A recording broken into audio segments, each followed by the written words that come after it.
5 years in tech. There's so many different things that I wish I would have known going into it. And I wish somebody would have told me the real, right?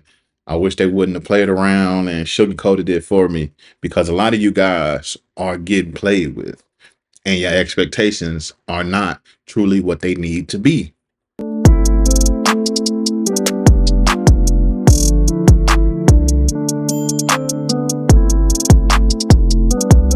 So what do I mean by that? When I say your expectations aren't what they need to be, I mean you have to know exactly what to expect from employers and from yourself when you're trying to get into the tech industry, right? So here are 5 different things, guys, that I learned throughout my 5 years, right?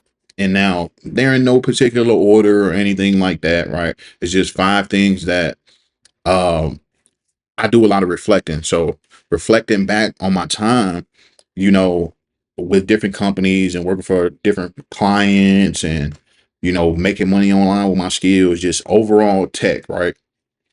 It's been a journey, man, night and day, especially from me being a military police officer, getting out of the military in 2020, then going to a coding boot camp. And from that coding boot camp, getting my first job in the industry, working for a prison education startup. And ever since then, working from some of the largest brands in the world, overall, I've made over 500 million in gross revenue for all of my clients with software I directly built. Right. So there's a ton of different things I wish I know. Number one being it's okay not to know something. Guys, I see a lot of people struggle with this so much. It's all right not to know, man. It's okay not to know. Because the first thing you guys have to do, and I remember when I was just starting off, right? I had heard of different topics, but I wasn't really familiar, right? I didn't know the topic enough to where I can build a feature, to where I could, debug a feature. I didn't know it, right? So stop saying that you know things that you don't know, right? You might be familiar, you might have played around with it, you might have did a YouTube tutorial.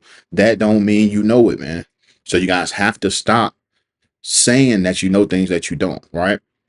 And if you don't know it, and let's just say you have an interview for, 3 out of the 4 you're familiar with, you're comfortable with building features, debugging features, and that fourth one you don't really know, right? It could be a programming language, it could be a CMS, it could be a pipeline, a tool, something, right?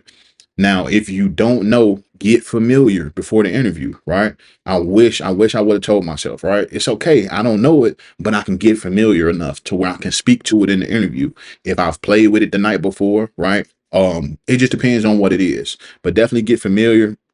And it's okay, guys. If you guys don't know, right?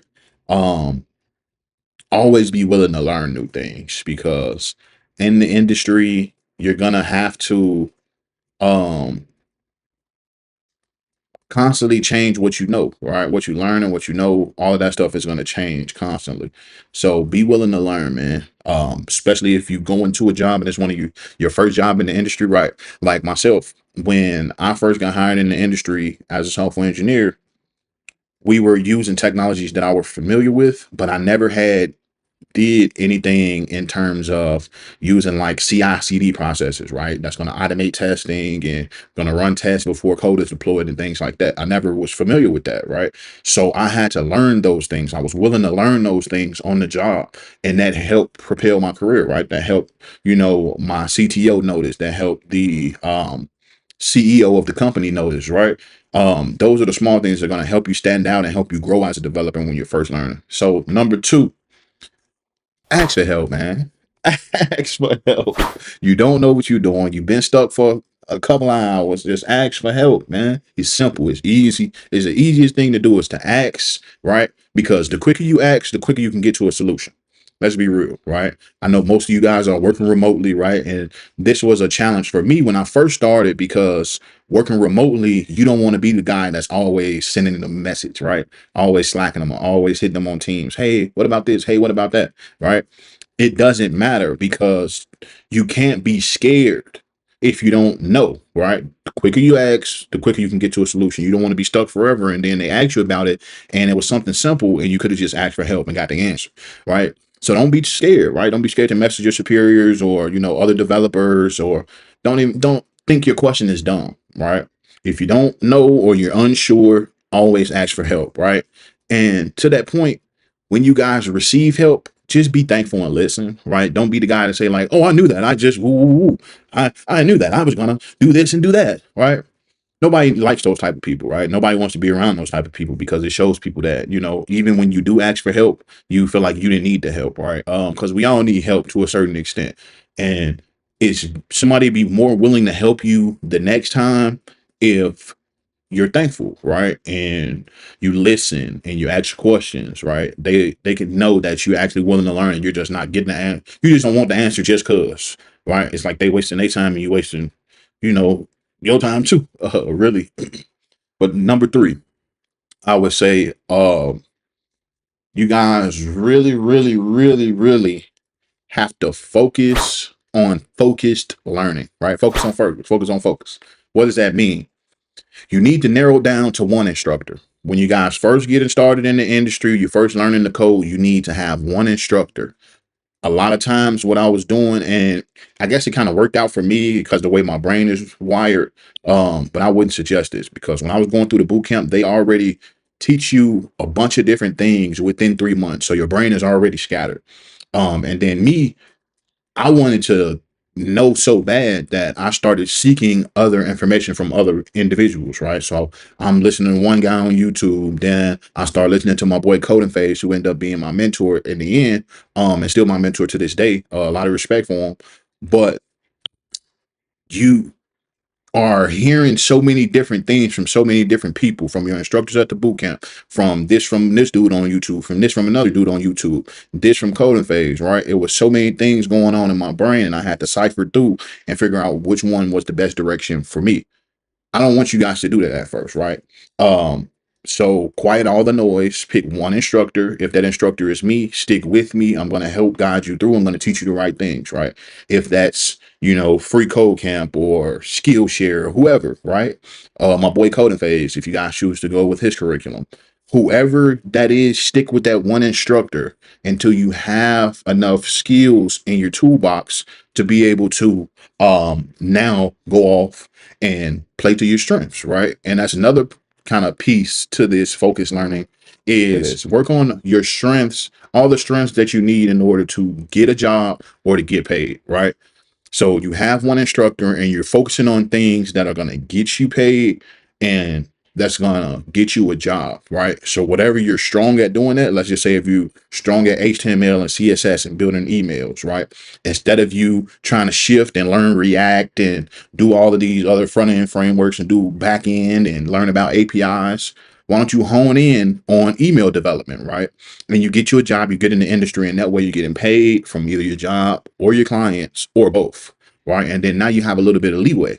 So play to your strengths, guys.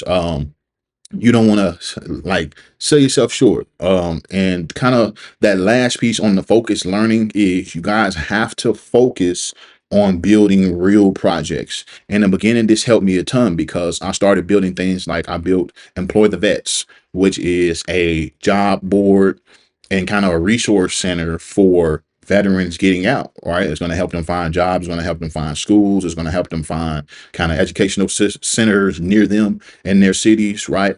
So all of those things are real world projects that were helping real people. And when I put that on my portfolio and went into interviews, they was like, "Oh, well, okay, you've helped this amount of veterans. Okay, they can see all the tangible things, right?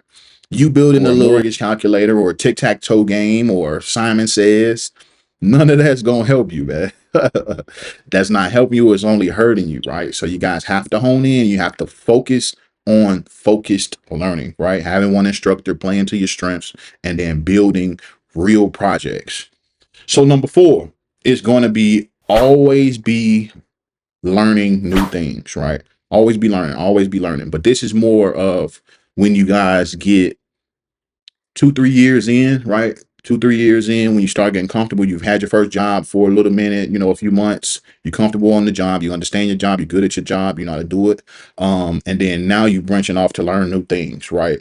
Whether that's things that can help you on the job, whether that's things that could, help you in your business. Like myself, I told you, when I first got into the industry and, first was learning to code, I had so many different voices in my ear. So I had to cipher through. So once I started working my job, I went full throttle with coding phase, right? And so now I started to learn how to make money online and how to, get clients and build templates and all the things that I teach you guys. I learned those things, right?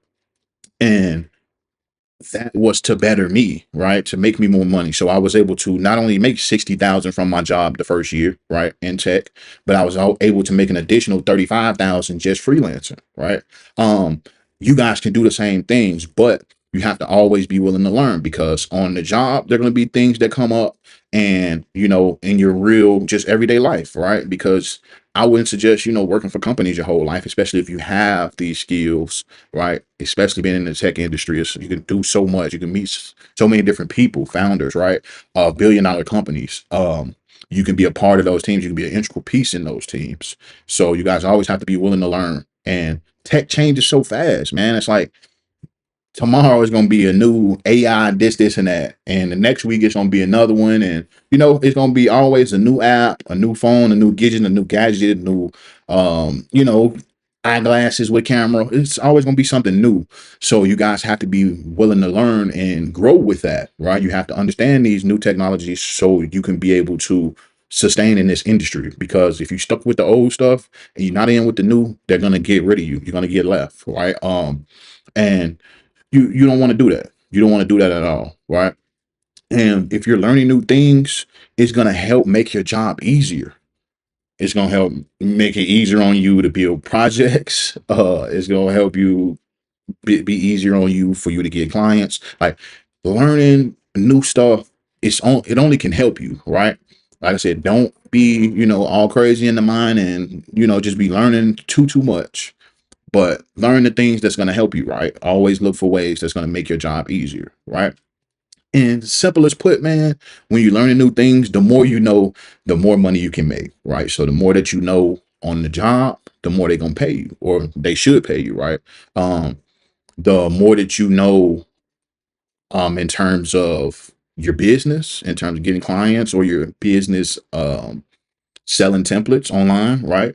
Um, all of those things is going to make you more money if you know more things, right?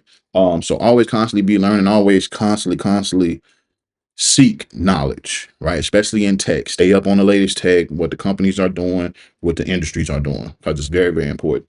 And the last piece I want to touch in, what I wish I knew, man, I really wish I knew this. And this is more of like a bonus piece for you guys that are thinking about going into business for yourself, like I did. When you're going into business, man, you're consulting, you're tutoring, you're building templates, for people and clients, it's just like, when you see the full scope, especially web development, I'm speaking to specifically, right? Having an agency where you're having to get clients, you're having to figure out what they want built, then you're having to build it, test it, deploy it, maintain it, right? And then on top of that, um even with like templates and stuff, you still got to build it, maintain it, you still got to update it, you still got to do customer support when people say, hey, this is not working from your template, or how do I figure out how to do this, or how do I get rid of that and do this, right?